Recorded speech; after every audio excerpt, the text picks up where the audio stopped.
আহ্বান করছি এই জাতির কাছে আমাদের নেতা সব মজুদ আছে। আমরা জাতির কাছে প্রস্তুত।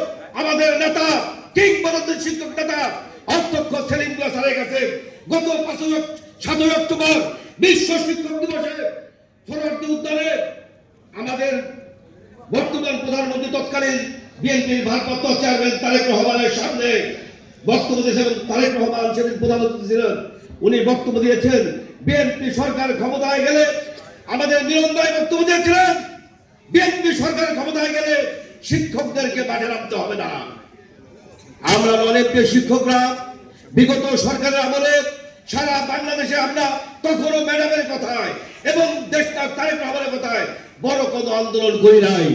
আমরা শুধু মানববন্ধন স্মারকলিপির মাধ্যমে, শুধু অবস্থান, শান্তিপূর্ণ অবস্থানের মাধ্যমে আমরা, আপনি বলেছেন ওই যে সিয়ারা